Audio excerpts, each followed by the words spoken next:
اس لیے جب تک علماء دنیا میں ہیں آپ لوگوں کو دین سکھائیں گے، بندے کو اللہ سے جوڑیں گے، اللہ کے مخلوق کو اللہ سے جوڑیں گے۔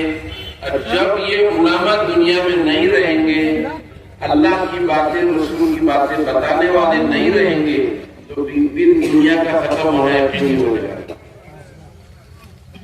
اب یہ دنیا کو اللہ تعالیٰ باقی رکھے گا اس وقت تک جب تک علماء اور طلباء دنیا میں ہیں، اور یہ دنیا کی ساری مخلوق جانتی ہے کہ انہی کی وجہ سے دنیا قائم ہے، اور اس کے لیے دنیا کی ساری مخلوق دعا کرتی ہے، حتی السمک فی الماء، یہاں تک کہ مچھلی پانی کے اندر دعا کرتی ہے طلباء اور علماء کے لیے۔ اب آپ سمجھ رہے میری بات؟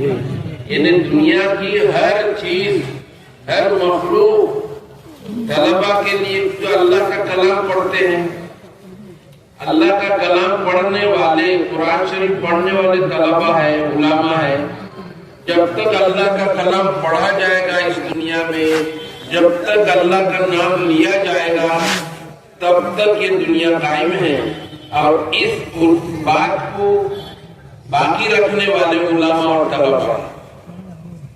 اس لیے ہم لوگ جو دنیا میں، ہم نہیں، دنیا کی ساری مخلوق دعا کرتی ہے طلباء کے لیے، اسی لیے دعا کرتی ہے کہ یہ اہل اللہ، اہل علم والے، یعنی دینی علم والے جب تک دنیا میں ہے، دنیا قائم ہے۔ بخاری شریف میں حدیث ہے، یقبض العلم بقبض العلماء، دنیا کو اللہ کو جب ختم کرنا ہوگا تو سب سے پہلے علماء کو اٹھا دیا جائے گا۔ اب علماء پہلے علم کو اٹھا دیا جائے گا۔ علم کیسے اٹھایا جائے گا؟ یہ نہیں آج مولانا صاحب پڑھ کے سو گئے اور ان کے سینے سے علم لے لیا گیا، ایسا نہیں، بلکہ بڑے بڑے علماء کو پہلے اٹھا دیا جائے گا۔ بڑے بڑے علماء کی موت ہو جائے گی، اس کے بعد پھر مجلے علماء جو وہ بھی چلے جائیں گے، پھر چھوٹے علماء بھی چلے جائیں گے، طلباء کو پڑھانے والا کوئی نہیں ہوگا۔ اس کے بعد قیامت سامنے ہے۔ بخاری شریف کی حدیث ہے کہ سب سے پہلے علم کو اٹھا لیا جائے گا۔ صحابہ نے پوچھا یا رسول اللہ علم کیسے اٹھا لیا جائے گا؟ جواب دیا یقبض العلم بقبض العلماء، یقبض العلم بقبض العلماء، یعنی علماء کو اٹھا لیا جائے گا۔ تو بڑے بڑے علماء کو اٹھا لینے کے بعد، ان کی موت ہونے کے بعد پھر یہ ہوگا، دنیا کے لوگوں کو مسئلہ بتانے والے، صحیح بات بتانے والے نہیں رہیں گے۔ اس کے بعد پھر دنیا میں جاہل لوگ زیادہ ہو جائیں گے، نادان لوگ زیادہ ہو جائیں گے، پھر دنیا میں اپنے بدل کی طرف چل جائیں گے۔ میرے بزرگوں اور دوستوں، آپ لوگ جو مدرسوں کی خدمت کرتے ہیں، آپ لوگ جو طلباء کو پڑھاتے ہیں، ان میں دین کی خدمت کرتے ہیں، یہ معمولی خدمت نہیں ہے، بہت بڑی خدمت کرتے ہیں، آپ بہت بڑی خدمت کر رہے ہیں۔ اللہ تعالیٰ اس خدمت کی سب کو توفیق عطا فرمائے اور زیادہ سے زیادہ خدمت کی توفیق دے اللہ تعالیٰ آپ لوگوں کو۔ تو میں نے آپ حضرات کے سامنے ایک آیت پڑھی، یا ایھا الذین آمنوا ادخلوا فی السلم کافۃ۔ آپ اللہ تعالیٰ فرماتے ہیں اسلام کے اندر پوری طرح داخل ہو رہے ہیں۔ یہ نہیں کہ آدھا مسلمان، آدھا اسلامی، آپ کے اندر آدھا اسلام ہے اور آدھا اسلام نہیں ہے، ایسا نہیں ہونا چاہیے۔ اللہ تعالیٰ فرماتے ہیں کہ مکمل اسلام آپ کے اندر داخل ہو جائے، پورا اسلام آپ کے اندر داخل ہو جائے۔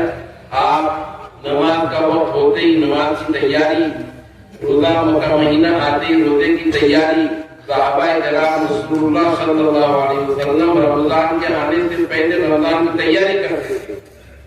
آپ اور ہم اس کی تیاری نہیں کرتے، یہی ہے ہم میں اور ان میں کمی صحابہ کرام میں، ہم پہلے سے کسی کام کے لیے تیار نہیں ہوتے۔ میرے بزرگوں اور دوستوں، یہ علم دین جن علاقوں میں ہے مسئلے مسائل ان اساتذہ سے آپ سیکھیں گے، جائیں گے، ان کی مجلسوں میں بیٹھیں گے، بیٹھنے سے بہت کچھ آپ کو ملے گا اور اس کو جاننا بھی ضروری ہے، اس کو جاننا ضروری ہے۔ جو مسائل آپ کے دل میں ہیں، جو دینی باتیں ہیں، اگر آپ نہیں جانیں گے تو آپ کے اندر اسلام پوری طرح نہیں ہے۔ ہمارے بزرگوں اور دوستوں، ہم نے دیکھا مختلف ملکوں کے اندر بھی یہ عصر کے بعد بھی مجلس قائم ہے، مسجدوں میں فجر کے بعد بھی مجلس قائم ہے، امام صاحب لوگوں کو لے کے بیٹھتے ہیں، دین سکھاتے ہیں، قرآن سکھاتے ہیں۔ قرآن شریف بہت لوگ ہیں جو قرآن صحیح نہیں پڑھتے، علم طرح سے لے کر سورہ ناس تک اگر اچھی طرح آپ نہیں پڑھیں گے نماز کیسے پڑھیں گے؟ اسی لیے اللہ رب العالمین فرماتے ہیں کہ آپ دین میں اچھی طرح داخل ہو جائیں اور قرآن کو کم سے کم علم طرح سے لے کر سورہ ناس تک پڑھیں، اس کے بعد پھر قرآن کو امام صاحب سے، مدرسے کے استاد سے آپ پوچھیں بھائی ہمیں بھی قرآن ذرا سکھاؤ، قرآن میں اللہ تعالیٰ نے کہاں کہاں کیا باتیں فرمائی کچھ ہمیں سناؤ، تو موٹی موٹی باتیں امام صاحب یا تو استاد محترم آپ کو سکھا دیں گے۔ کل قیامت کے دن آپ کہیں گے اے اللہ آپ نے جو کتاب نازل فرمائی اس کتاب کی تو خلاصہ ہم نے فلاں استاد صاحب سے سیکھ لیا، سن لیا، ورنہ آپ کا ایک خط اگر آپ کا بچہ امریکہ میں رہتا ہے وہاں سے خط بھیجا انگریزی زبان میں، آپ انگریزی نہیں جانتے، اب جو ماسٹر انگریزی جانتا ہے اس کے گھر جائیں گے، رات کے اندھیرے میں چلے جائیں گے، صبح کی سردی میں چلے جائیں گے،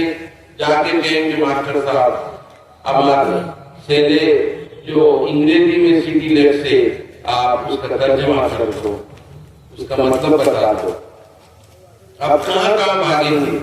لیکن اللہ تعالیٰ نے عربی زبان میں قرآن نازل کیا۔ کسی مولانا کے پاس آپ گئے اور جا کر کہا حضرت آج میں 5واں سپارہ پڑھ رہا تھا، 5ویں سپارے میں پڑھتے ہوئے بہت مزہ آیا لیکن آپ اس کا مطلب بتا دیں، آپ نہیں جاتے، آپ نہیں جاتے۔ اللہ کے سوال ہو رہا تھا آپ نے کیا کیا، کبھی پوچھا، کبھی کسی عالم کے پاس آپ گئے؟ اس لیے آپ کو قرآن سیکھنا ہے، قرآن کا مختصر مضمون آپ سمجھے اور ان سب پر عمل کرے میرے بزرگوں اور دوستوں، تب جا کے آپ اسلام کے اندر پوری طرح داخل ہوں گے۔ اس لیے ہم چاہتے ہیں کہ ہم پوری طرح مسلمان ہو جائے، ہمارے اخلاق، ہمارے اطوار، ہمارے چرتروں یہ سب اسلامی ہو جانا چاہیے۔ رمضان آتے ہی ہم لوگ چڑچڑے ہو جاتے ہیں، اس کو گالی دینا، اس کو گالی دینا، اس کو مارنا، اس کو کاٹنا، یہ سب نہیں ہونا چاہیے ہمارے اندر۔ اللہ کے رسول صلی اللہ علیہ وسلم کے جو اخلاق ہے، آج جو اسلام ہندوستان میں ہے، اسلام ہندوستان میں ہے، عرب میں اسلام نازل ہوا اور وہاں سے پوری دنیا میں اسلام پھیل گیا۔ کیسے پھیل گیا؟ اخلاق کے ذریعے۔ اسلامی اخلاق اتنا اچھا اخلاق ہے، ابھی ایک صاحب ہمارے دوستوں میں عمر گوتم صاحب ہاسپٹل میں تھے، غیر مسلم تھے، پڑھے لکھے آدمی تھے، ان کو الٹی آئی، وومیٹنگ ہوئی، تو اس کے رشتے دار تو ہٹ گئے، ایک مسلمان آدمی نے الٹی صاف کی، ہاسپٹل میں بیمار آدمی الٹی صاف کی، صاف کر کے جو وومی کیا ہے اس کو صاف کیا، صاف کر کے اس کو منہ دھلایا، پانی دیا، تو اس آدمی نے پوچھا آپ نے میرے ساتھ یہ کام کیوں کیا؟ میری الٹی بھی صاف کی، میری وومی صاف کیا، سب کچھ کیا۔ کہ ہمارے اسلام نے یہ سکھایا کوئی بیمار ہو تو اس کی خدمت کرو، کوئی بیمار ہو تو اس کی خدمت کرو۔ تو اس نے کہا اچھا اسلام نے اگر یہ سکھایا تو پھر میں مسلمان ہو جاتا ہوں، وہ آدمی مسلمان ہو۔ صرف اسی بات کی وجہ سے وہ بھی کیا اس نے، اور باقی اس کے رشتے دار ہٹ گیا اور مسلمان نے ساتھ کیا ہاسپٹل میں۔ اسلامی جو اخلاق ہے